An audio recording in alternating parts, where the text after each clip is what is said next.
So 17 years ago, I bought my house, and I really wish I had these 3 hacks in my toolkit when I purchased. So today I want to share with you what those 3 hacks are, and one of them, when I say what it is, you're going to be like, hey, huh? Who? No, it's not that person, but of course you're going to think of her, but let's get into it.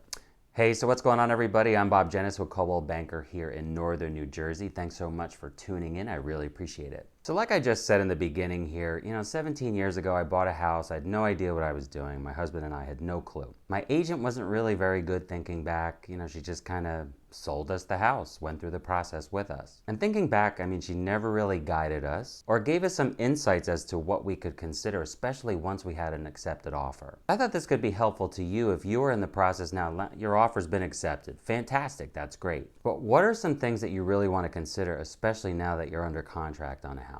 So hack number 1, let's just get into it, the OPRA report. And it's not who you think it is. It's not her.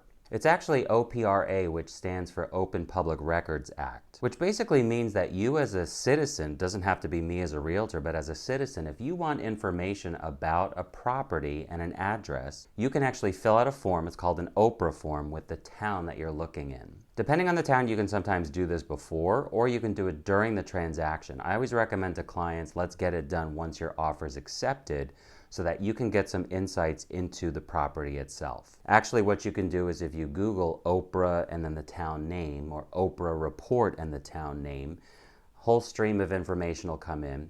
You can fill out a form. Sometimes it's a manual process that's done. Or some towns, because they're so large, they actually have an electronic database and you can pull information from it directly. But what happens here is, because it is public record, the town is required to reply to you within 7 days. And there's 2 hacks specifically that I want you to request from the town. So hack number 1 is make sure that you go and request open and closed permits from the town. And what open and closed permits is going to show you is what has been opened and what has been closed in regards to permits. So, for instance, if you've seen some new construction that's in the house, maybe there's a bathroom redo, you want to see if there was actually permits taken on that construction work. Also, if you notice during the phase of purchase that there's a new hot water heater, for instance, you also want to make sure that a permit was taken out properly on that as well. Or it could be a new roof, a deck, a furnace, whatever it might be. If there's large construction projects that might have been done in the house, just fill out an OPRA report and request hack number 1, which is open and closed permits. And what you'll receive is an actual report of things that are open and closed. If there's any open permits,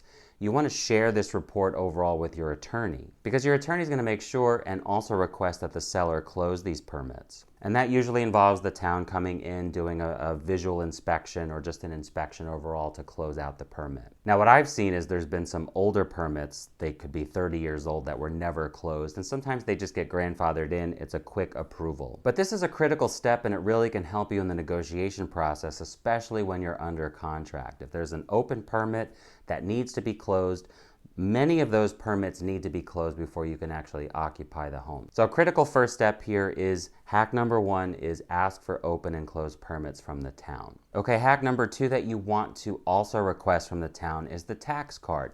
It's on the same form, that OPRA form. So what the tax card is going to show you is bedroom count. It's also going to show you bath count. So why do you want to know this? Well, let me tell you something. So for instance, I do a lot of business in Jersey City, and sometimes a listing agent, they don't always get all the information necessary, and they misrepresent a listing. And what I mean by that is they might say that something is a 4-bedroom when you actually get the tax card and it's a 3-bedroom. So why is that important to you? Well, it's important to you because if you are, let's say, putting an offer on what you think is a 4-bedroom house, and then you discover it's actually 3 bedrooms, that's an opportunity to renegotiate. You could be overpaying on a 4-bedroom when it's actually 3-bedroom, and unfortunately it happens pretty frequently. So a lot of people forget that you can renegotiate during the whole inspection process, during the under contract phase, because there's a few phases that go on as you are purchasing a home before you close. So one of those aspects could be if there is a discrepancy in the listing versus what's in the tax card. So that's hack number 2. Make sure when you're filling out that OPRA report, also request the tax card.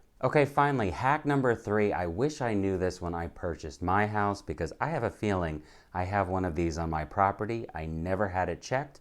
I was never advised to have it checked. And basically what hack number 3 is get an oil tank sweep done. So for $200, $250 an inspector, what they're going to do is they're going to take a magnetic wand and they're going to go around a property for you. And if the house you're buying is maybe it's listed that it's receiving gas to the house itself, so natural gas itself. Especially if it's an older home, it might have been heated with oil at one time. And if it was heated with oil and then it was switched to gas, sometimes people leave the tanks in the ground. And here's the thing, if that oil tank is in the ground, you purchased the house, you never got an oil tank sweep done, it was never disclosed by the seller, then you decide to go sell the house 10 years from now, it then becomes your responsibility to either remove that tank, disclose the tank that it's there, if one is discovered. And the bare minimum cost to get rid of a tank or to remove a tank is $2,500 at least to remove it. But then if it leaked, if there's oil in the soil, hey, I'm a poet and didn't know it. That could be months of inspections. The EPA has to get involved. They have to soil test. So it really could be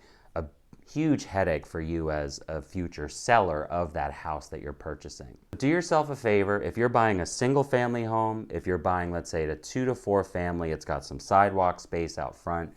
For instance, I just had this happen in Bayonne recently with a buyer where there was really no front yard, but there was a sidewalk. The sidewalk was still the responsibility of the seller. We did an oil tank sweep and there was one under the sidewalk. Even though it was a row house, there was an oil tank that was still the responsibility of the seller. And we heard through the process that the seller had no idea that there was a tank there, etc. But if they want the house to close, they didn't disclose or know that the tank was there, we asked the seller to remove that oil tank. Now, if it was disclosed and there was information about it and it was visible and there was information in the listing about it, then that's a different story. I just recommend spend the $200, get an oil tank sweep done if you're looking at single family or multifamily that has some property line to it. So like I said before, when I bought my house, was never guided on this as well.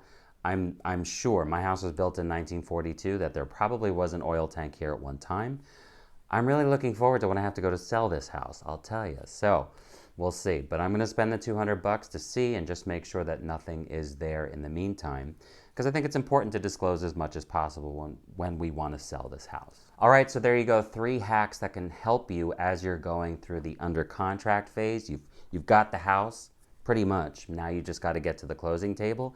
These 3 hacks can help you as you're going through those final stages of the closing process. So are you a home buyer maybe looking for that next house and you're looking for some extra tips that can help you? Go ahead and check out this video over here. There's some great tips on there that definitely can help you. So thanks for watching. I'm Bob Dzienis with Coldwell Banker Realty here in Northern New Jersey. I really appreciate it and I'll see you in the next video.